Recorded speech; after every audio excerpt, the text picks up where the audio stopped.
I arrived in Srinagar at the end of November with the intention of reaching Ladakh by land before the onset of winter. Srinagar is the summer capital of Jammu and Kashmir, stands on Dal Lake and the picturesque Jhelum River, overlooked by the green wooden slopes of the Panjal range. To me, this city is a bit gloomy and depressing, especially compared to the rest of India. There is no trace of the stimulating, light and cheerful, sometimes loud colors characteristic of the rest of the country. The mood is not improved by the constant heavy presence of the military, which is also not typical of the other states of India. But it goes without saying, there is a reason for this. I will not elaborate on the historical and geopolitical background of the Kashmir issue in this part. I have already done that in my videos about Pakistan. Nevertheless, the issue of Kashmir remains as intractable as ever, a morass of geopolitical and ideological concerns.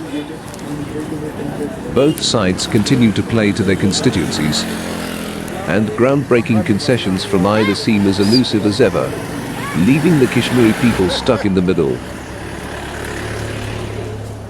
What concerns travelers is whether it is safe to visit here. In recent years, improving relations between India and Pakistan have calmed the security situation in Kashmir. But militant attacks still occur. At the time of filming to this documentary, Western governments were all advising against travel to Kashmir. Safety issues are not static and things can change quickly. You alone are responsible for your own safety. So it's absolutely essential that before considering a visit to Kashmir, you assess the security situation from reliable sources. However, I have never felt in danger anywhere. And I dare say that today Kashmir is safer than a significant part of Europe. This is a government guest house, which is very cheap, 500 rupees per night. But you don't want to stay here so long. First of all, you are not allowed to spend more nights here than 2. In addition, there's no Wi-Fi service, and you definitely don't want to miss the houseboats on the Dal Lake, what is Srinagar famous for. I will spend the night here, but tomorrow I will explore the aforementioned lake. And here is my room, not bad, moreover clean, but it's very basic and simple.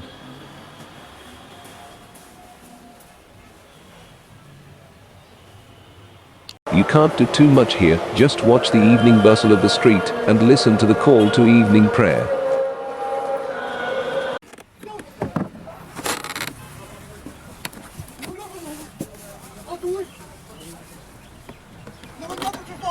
Today I found a houseboat owner who is willing to host me, or rather he found me. He also gave the good news that the road to Ladakh was still open, as he had returned from there a few days ago. I don't want to waste a valuable time, so decided to find a vehicle tomorrow morning to Kargil. But I will dedicate today to the lake. Away from the traffic and pollution of the city center, the tranquil waters of Dal Lake are a welcome distraction. And it's easy to see why everyone from the Muls to the Raj once flocked here. Most people opt to stay on a houseboat, where getting from A to B involves little more than the splash of canoe paddles on the water. Although the end of November and the beginning of December is not the part of the year when sleeping on a houseboat would be recommended due to the unheated nature of the boat. However, I will spend much harsher nights in the mountains of Ladakh, especially in the Zanskar Valley. These chilling nights will be a great prelude to the nights there. Besides that, there is another consideration: the off-season has a beneficial effect on the price now. The peaceful Dal Lake is Srinagar's jewel.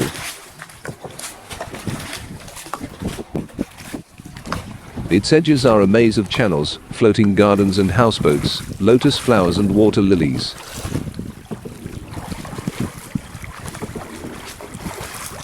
Gondola-like boats, shikaras, are the only means of transport on the lake for transporting goods and mostly people. This peculiar microecosystem also has its own history. Srinagar is an ancient city, but it has no monuments older than a few hundred years. Because houses in Kashmir are mostly made of wood and thatch, and such buildings do not survive for long.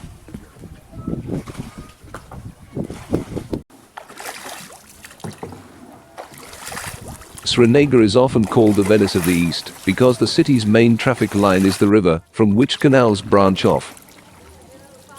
And the houses are mostly right on the water's edge, on high stone plinths, in view of the often dangerous spring floods.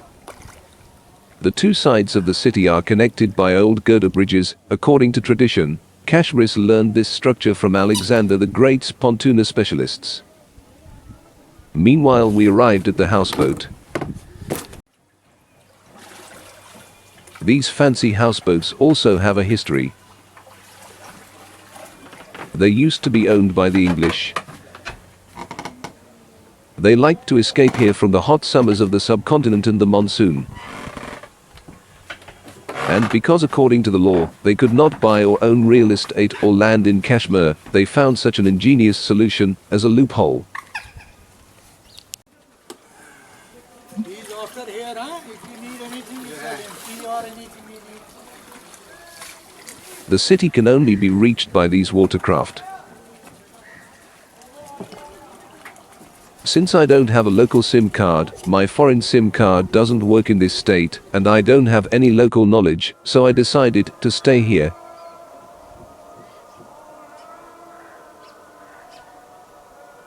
At least I enjoy the atmosphere as always. Although these houseboats are already owned by Kashmiris, they are generally uninhabited. They are too precious to dwell in. Deprived of their original function, they are now mostly given out only to tourists, such as myself. The owners live in wooden huts standing on stilts with low comfort around the boats.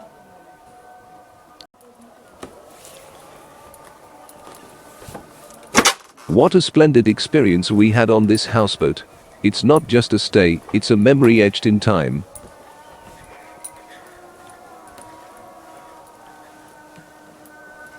The location was incredible. It has a very nice view, and it is far from the noise of the city.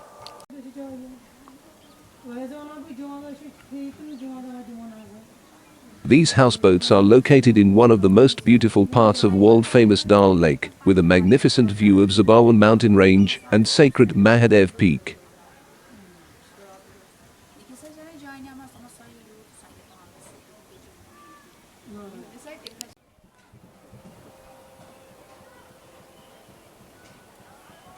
Although the view is not good now, there is filtered sunshine, but in clear weather you can see far from here.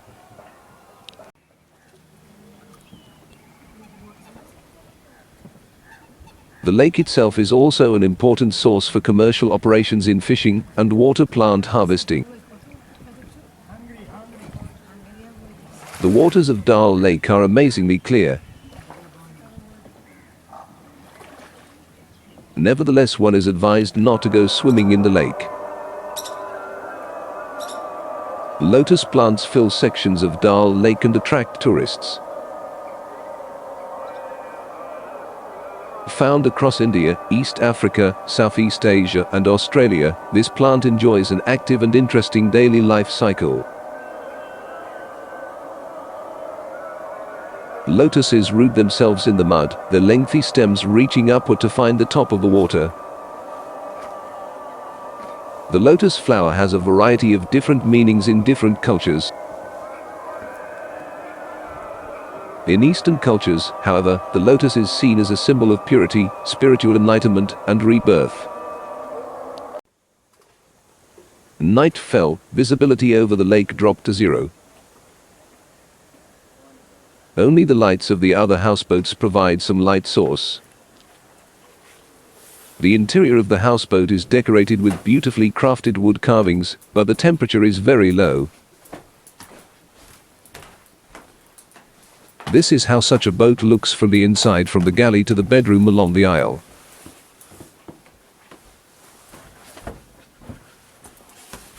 It's luxurious, but in the absence of heating, some extra blankets don't hurt.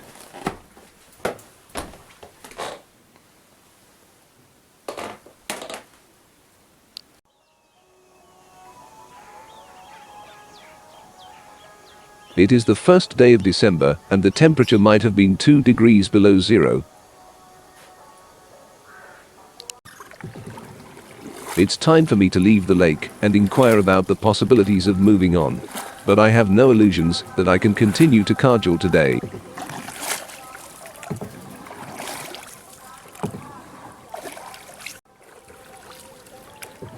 Rising a little later, you can be paddled in comfort and indolence all around the lake, through its backwaters, and to Shalima Bar.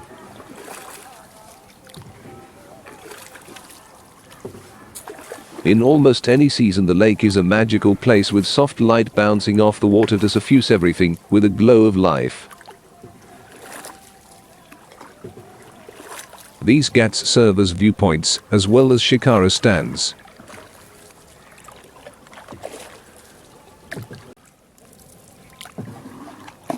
Just drive around the lake, stop at any of the ghats, and you can board a shikara from there.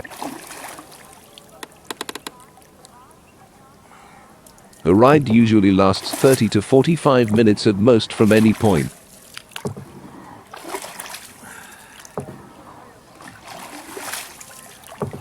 The best time for shikara ride in Srinagar is in the morning when the sun is just starting to rise.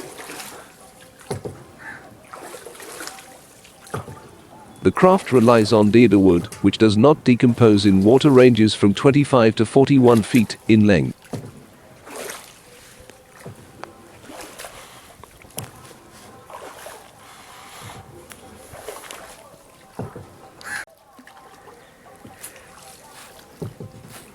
Dal Lake is, initially, one of the most confusing parts of Srinagar, for it's not really one lake at all, but three.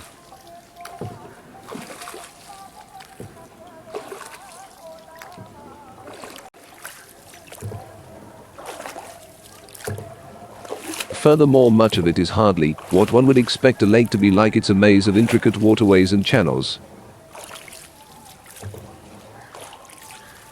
Floating islands of vegetation.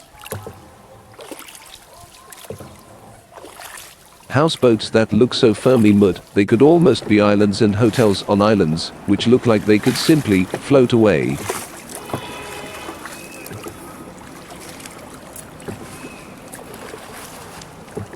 The lake is probably at its most beautiful when the lotus flowers bloom in July and August.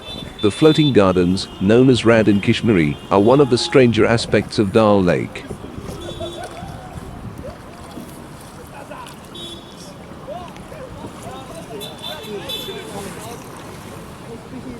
I leave now this strange, surreal world of the lake to feel solid ground under my feet again.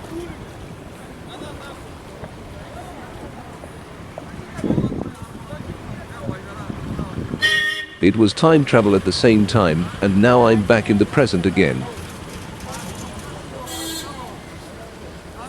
If there is any problem, you can come back. And now I'm riding an auto rickshaw towards the city center.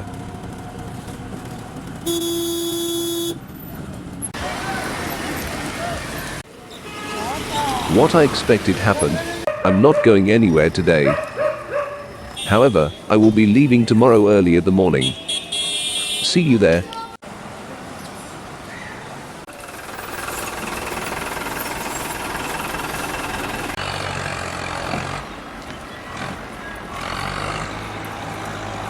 Thanks for being here. If you like this video, please hit the like button and consider to subscribe. Thanks.